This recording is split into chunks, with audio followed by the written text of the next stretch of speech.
White Lotus Season 3 comes out this weekend, but if you're like me, you're still thinking about Season 2, specifically that Sicilian cliffside resort. So gorgeous.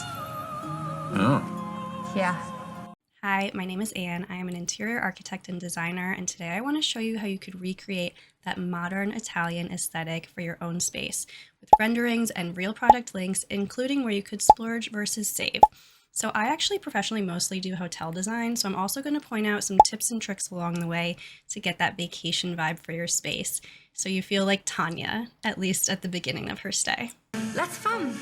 That's fun. Okay, so we're going to start out with this blank space. I'm using it as a bedroom slash lounge, kind of like Ethan and Harper's room. But I'm also pulling a lot of the aesthetics from Tanya's because I liked the colors in there a little bit more. So they did have herringbone wood floors and some paneling on the walls. And the wall color I chose is Neutral Territory from Claire Paint. I think this captures what they had in that it's pretty light, but it still has a decent amount of warmth to it, which is part of what makes it feel more inviting in the room. The headboard wall in Tanya's room, and I think maybe like the TV panel in the living room, had this sort of iridescent wallpaper to it, which was really pretty. So what I think captures that the most is the Capiz wall covering. And I'm not saying this is what it was or what's even native to Italy, I can't be responsible for everything I say. but I think it captures that iridescence, that natural quality. So this one is truly the shells themselves that are like laid out by hand. It's very luxe. It's very pretty. So for this, I am showing an alternate, splurge versus save in that I think it's, oh my God, I just forgot the name of Wayfair. I think it's Wayfair, but other places sell this one that's just like a digital print that looks like a shell wall covering. So that's certainly something that you could do. And then a very large area rug. So this is something you see in hotels, not just because it feels nice, but also because of sound absorption between the floors.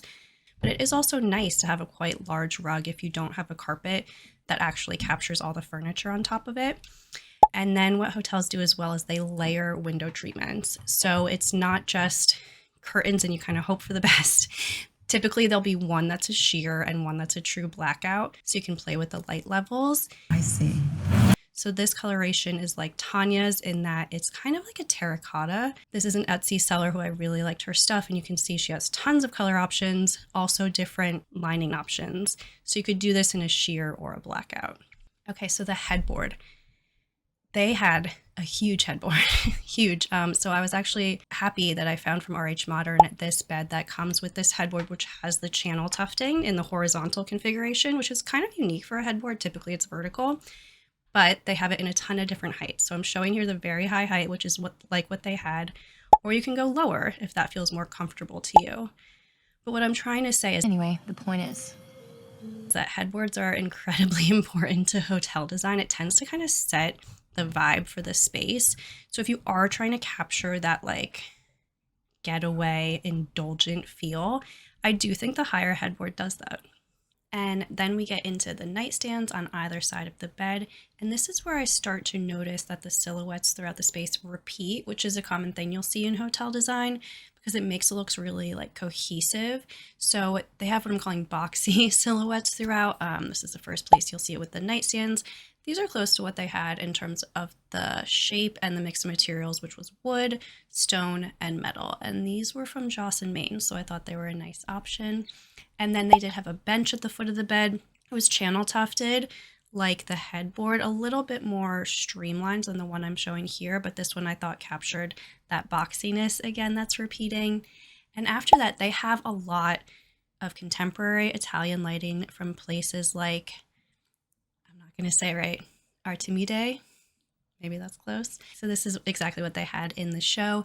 And what is nice if you're thinking about lighting next to your bed, if you just do a table lamp on your nightstand, it really just is lighting up your nightstand, which isn't the most helpful, versus a light fixture like this is more ambient. So it does actually cast off light to then illuminate your book maybe that you're reading. There is a save option with this one. The original ones, of course, are from the Italian manufacturer, but West Elm they're not a perfect sphere, but I thought it really captured the essence and is quite nice as well with the metal base and then kind of like an elongated sphere shade at the top. So then after that, we move into the lounge area. Here I stray slightly. Their sectional had this like curved chaise at the end of it, because throughout the space they're kind of mixing like straight boxy forms with some curves. But I chose instead to go with this one from Interior Define because it has that contrast piping around the edge that they have in the rooms, and you can see it's different colors. In Tanya's, it's kind of this red accent color with a gray base, so that's what I'm doing here. And I chose it because it has coordinating chair as well, and this chair does look similar to what they had in terms of the curved arms and having the contrast piping. So I thought it was important that these two pieces like actually match fabric wise, because that's what they did in the show, and it's part of what makes it feel kind of like light, is there's not too many distinct things going on. And I couldn't help choosing this chair because it's called the Daphne, and she was definitely my favorite character from this season. Exactly. I even liked her Megan Faye or Fahey back from the Bold Type. If you didn't watch that show, it's cute. I like all the girls from that show. Okay, and then the coffee table continues with the boxiness. You can see with the metal base and the glass top. And after that, they had, I think in some of their rooms, it was kind of like a combination media console bar with shelves on top. But what I wanted to capture is that roundedness to the edges, and then a stone, like a marble stone top, and that wood kind of in a coordinating color to the nightstand. So this is from West Elm, and I think it's pretty streamlined, that contemporary furniture lines to it. And I do have a save option, which is the same material breakdown with the stone top, maybe it's faux stone, and then the wood on the sides with some metal accents as well. So I thought that was a good alternate save option.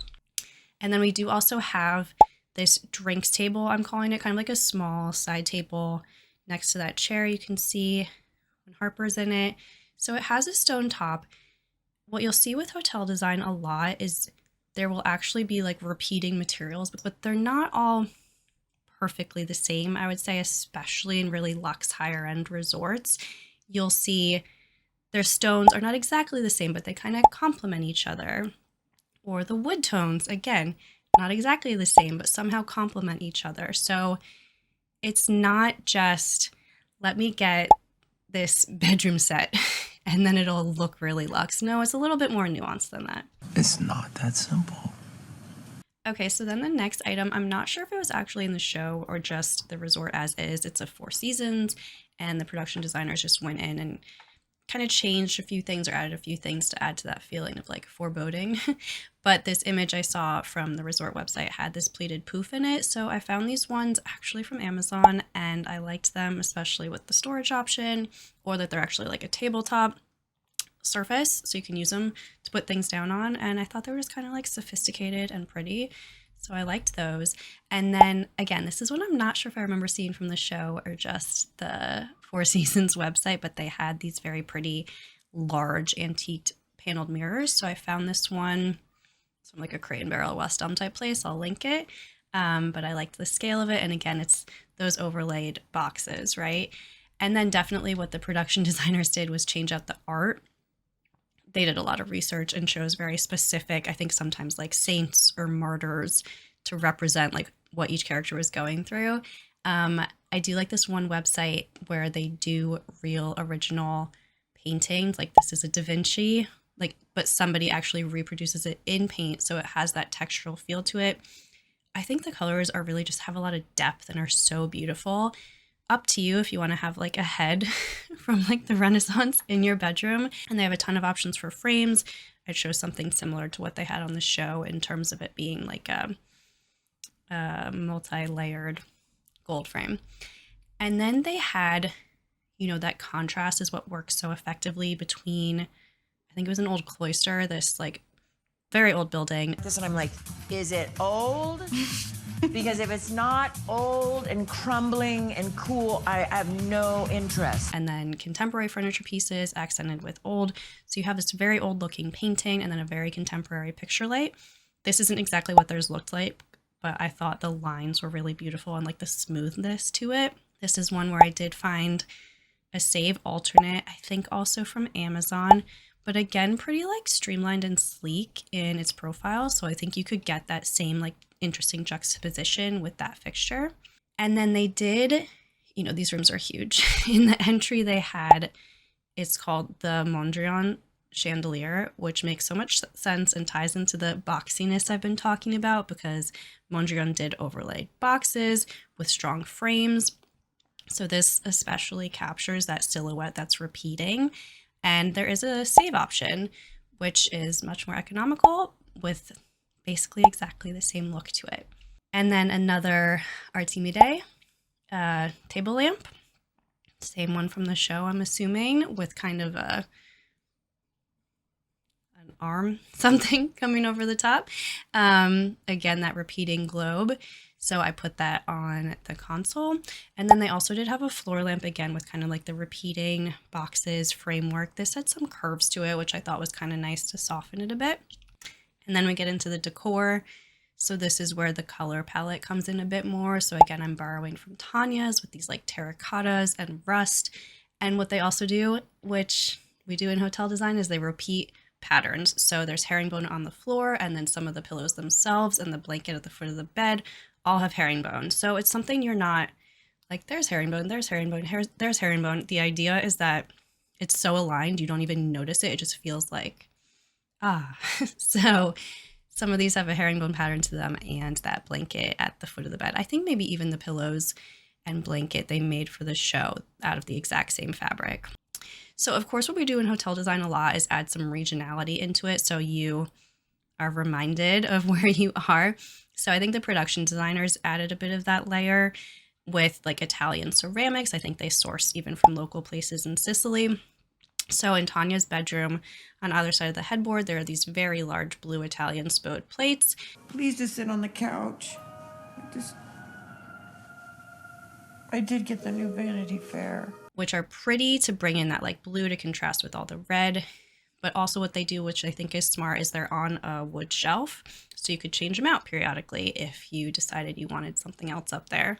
And then those heads. So they added the heads, of course, for the drama and foreboding doom, that kind of thing. But again, the coloration in the ceramics is really pretty, and just bringing in this different material from, you know, the fabrics and metals to have these ceramics really animates the space a bit more and adds to that luxe feel. And then in terms of accessories, they had, I think it's a floss table lamp. Again, I don't remember if it was in the show. I think it was in the show in Tanya's suite, which was just funny. I found this bowl that kind of had the same silhouette to it, but also could be functional, and a black leather tray, you know, especially with a glass coffee table that you don't want to just get like fingerprints on all the time. So here you can see the before and after of what we created, starting with a blank room and then styling it inspired by the White Lotus and smart hotel design, like a soothing neutral color palette, really refined selection of silhouettes, and then accented through styling with pieces that are regional and that evoke some intrigue and drama. You're gonna die. They're gonna have to drag you out of here. I am so curious and excited to see the White Lotus Thailand set design. Maybe I'll do a video on that after it comes out. Please consider subscribing if you were inspired by this video, and I will see you next time. Bye.